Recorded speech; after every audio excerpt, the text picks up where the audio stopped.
Family, कैसे हैं आप सब। आशा करती हूँ ठीक ही होंगे। भगवान भोलेनाथ की कृपा से स्वस्थ रहे, मस्त रहे और मेरा वीडियो देखते रहे। तो फ्रेंड, मैं आप लोगों को बताई थी कि मैं जहानाबाद आई हूँ। तो किस लिए आई हूँ ये ब्लॉग मैं आप लोगों को बाद में दिखाऊंगी। तो मैं आज बता देती हूँ कि मैं किस लिए गई थी। सो फ्रेंड, केवी विद्यालय तो सब कोई जानता है कि केंद्रीय विद्यालय होता है। तो मुझे कितने जगहों से सुनने को मिला कि केंद्रीय विद्यालय में पढ़ाई अच्छा होता है, क्योंकि वहाँ सब जितने भी मतलब अच्छे अच्छे टीचर होते हैं सबका इंटरव्यू होता है और अच्छे अच्छे टीचर वहाँ पे चुना के जाते हैं। तो वहाँ पढ़ाई अच्छा होता है और फी भी कम लगता है फ्रेंड, और ज़्यादा शिक्षक उसमें नहीं है और स्कूल भी अच्छा है। तो मैं सुन के मैं भी उसमें फॉर्म भरी थी केंद्रीय विद्यालय में कि अगर हो जाएगा तो भी अच्छा, नहीं होगा तो भी अच्छा, दोनों मतलब हाँ ना में मैं चल रही थी। और ऐसा नहीं था कि मैं केवी के भरोसे बैठी हुई थी, क्योंकि मैं ऐसे यहाँ पटना संत डोमिनिक में आर्या को एडमिशन करवा दिए थे और उसमें भी मैं फॉर्म अप्लाई की थी, लेकिन इंतजार नहीं था, क्योंकि सब लोग बोलते हैं कि नहीं होता है। तो इंतजार नहीं था कि हो ही जाएगा, लेकिन हाँ ऐसे ही फॉर्म मैं भर दी थी। और मना भी कुछ लोग किए थे कि अच्छे स्कूल में एडमिशन ना करवाएं, क्योंकि अगर हो जाएगा केंद्रीय में तो पैसा बर्बाद होगा। लेकिन मैं नहीं मानी, मैं अच्छे स्कूल में ही एडमिशन करवाई थी। ये सोच के करवाई थी कि अगर नहीं होगा तो फिर मैं क्या करूँगी, फिर एक साल आर्या पीछे हो जाएगी और एक साल उसका बर्बाद हो जाएगा। तो नहीं, अगर हो जाएगा तो अच्छी बात है और नहीं होगा तो भी अच्छी बात है, क्योंकि अच्छे स्कूल में इसका एडमिशन मैं करवा ही रही हूँ। तो फ्रेंड, मैं तो इंतजार छोड़ ही चुकी थी कि अब तो नहीं होगा, क्योंकि जब वहाँ क्या पेपर निकलता है, सबका नाम स्कूल के सामने बोर्ड पे सटाता है। तो मैं 3 जगह फॉर्म भरी थी, एक जहानाबाद, दूसरा दानापुर और तीसरा गया में भरी थी। तो गया और जहानाबाद तो चेक नहीं हुआ था, सॉरी जहानाबाद और पटना चेक हुआ था, पर गया में चेक नहीं हुआ था। तो पटना में तो नाम नहीं था, एकदम से नहीं था, क्लीन चिट, और यहाँ जहानाबाद में वेटिंग लिस्ट में था। तो हम लोग सोचे कि इतना आदमी को नहीं होता है तो क्या हम ही लोग को हो जाएगा, लेकिन भगवान का शुक्रिया, उसका हो गया था। आर्या को फॉर्म जो हम मतलब अप्लाई किए थे तो उसका सिलेक्शन हो गया था। तो लेकिन फिर भी हम लोग इंतजार में नहीं थे। अगर रहते तो एडमिशन नहीं करवाते, अच्छे स्कूल में ऐसे ही नॉर्मल में करवा देते।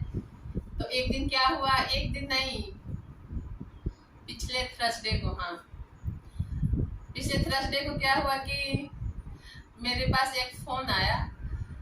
तो मैं फ़ोन रिसीव नहीं कर पाई, मतलब कोई काम में मैं बिजी थी, तो मैं फ़ोन रिसीव नहीं कर पाई। तो मैं दोबारा से जाके ट्रू कॉलर में देखी कि किसका फ़ोन था। तो उस पर नाम सेव था, वेद आर्या सर के नाम से नंबर था। तो मुझे क्या लगा, मैं किसी के लाइव में थी तो कोई नंबर मांग रहे थे और नाम सेम यही था। कोई बोली, कोई मतलब लेडीज ही थी, लेडीज या लड़की जो कोई रहे, बोली कि क्या मुझे वेद आर्या सर का नंबर मिलेगा। तो जो लाइव में थी वो बोली कि नहीं, से मैं जब तक नहीं पूछूंगी नहीं दूंगी, से पूछ के नंबर दूंगी। तो जब मैं देखी वेद आर्या सर तो मुझे लगा कि यूट्यूब से क्या मुझे फ़ोन आया है। मैं अजीब सा फीलिंग, फिर सोची कि नहीं, मेरे पास तो कुछ है नहीं, ना सब्सक्राइबर है, ना व्यूज है, ना वॉच टाइम है, तो मेरे पास यूट्यूब से फ़ोन क्यों आएगा। फिर भी मैं यूट्यूब समझ के ही मैं फ़ोन लगाई, देखते हैं किसका नंबर है। तो जब मैं फ़ोन लगाई तो उधर से बोले कि मैं केवी विद्यालय से बोल रहा हूँ और आप अपने जैसे आप फॉर्म जो अप्लाई की थी तो आपका सिलेक्शन हो गया है। तो फ्रेंड, मैं क्या बताऊँ, मैं खुशी से फूले ना समाई कि क्या मेरा सिलेक्शन हो गया, मतलब मेरी बेटी का सिलेक्शन हो गया केवी विद्यालय में। खुशी का कारण था कि जैसे मेरा ना तो समय साथ दे रहा है, ना नसीब साथ दे रहा है। तो मैं सोची कि क्या मतलब ऐसा नहीं हो सकता, लक साथ कैसे देगा, लक भी साथ नहीं देगा। लेकिन फ्रेंड थोड़ा सा लक साथ दे दिया और आर्या का एडमिशन केंद्रीय विद्यालय में हो गया, मतलब सिलेक्शन हो गया था। तो मैं उसी के लिए गई थी जहानाबाद आर्या को एडमिशन करवाने के लिए।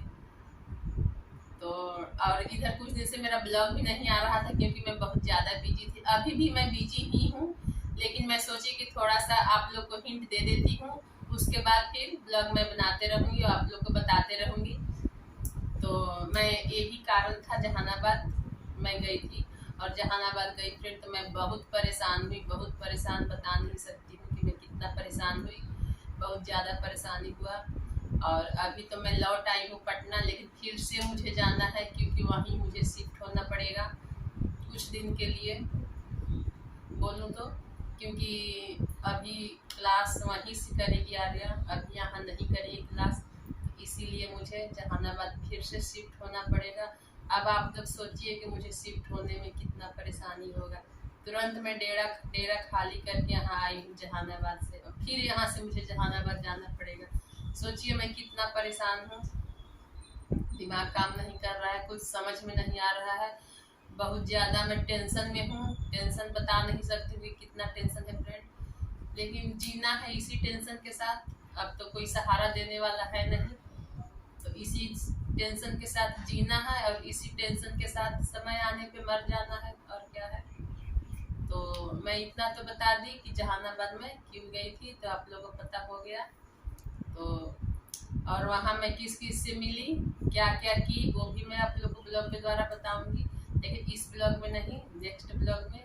फिर से वही बात, ब्लॉग ज़्यादा लंबा हो जाएगा, क्या करूँ। मैं भी चाहती हूँ कि हंस के जीऊँ, जब जीना है तो हंस के जीऊँ, नहीं हो पाता है, टेंशन आ ही जाता है। लेकिन फिर भी आप लोग के सामने तो पूरा का पूरा कोशिश करती हूँ कि मैं आप लोग के सामने हंसते रहूँ। तो फ्रेंड वीडियो कैसा लगा कमेंट में ज़रूर बताइएगा। और क्या बोलूँ, KBS स्कूल में एडमिशन हुआ, अच्छा हुआ, गलत हुआ, क्या हुआ, कौन कौन खुश है कमेंट में ज़रूर बताइएगा। मेरे खुशी से कौन खुश है, और मतलब बताइएगा ज़रूर कमेंट में कि किसके मन में क्या फीलिंग आया, तो थोड़ा मुझे भी पता चले। तो बस इतना ही, और वीडियो अच्छा लगे तो लाइक कीजिए, चैनल पे नए हैं तो सब्सक्राइब कीजिए, वीडियो को ज़्यादा से ज़्यादा शेयर कीजिए, बेल आइकन प्रेस करना ना भूलें, ताकि मैं कोई भी वीडियो डालूँ नोटिफिकेशन आप लोग के पास पहुँचे। और फिर ज़्यादा से ज़्यादा आप लोग मुझे सपोर्ट कीजिए, क्योंकि मेरे सपोर्ट में कोई नहीं है। ईवी ब्लॉग मैं बनाऊँगी, लेकिन अभी थोड़ा टाइम लगेगा, तो आप लोग सपोर्ट कीजिए। क्या बोलूँ, ज़्यादा नहीं ब्लॉग के द्वारा बोलूँगी, ऐसे तो ज़्यादा बोलने से कोई फायदा नहीं है। तो बस इतना ही कहूँगी कि आप लोग मुझे सपोर्ट कीजिए, ज़्यादा से ज़्यादा सपोर्ट कीजिए, क्योंकि मुझे सपोर्ट की ज़रूरत है। मैं अकेली हूँ, मेरे साथ मेरी जिम्मेवारी 2 बच्चे हैं, तो उन लोग को तो मुझे अच्छे से जिम्मेवारी निभाना है। तो बस सभी को श्री शिवाय नमस्तुभ्यम।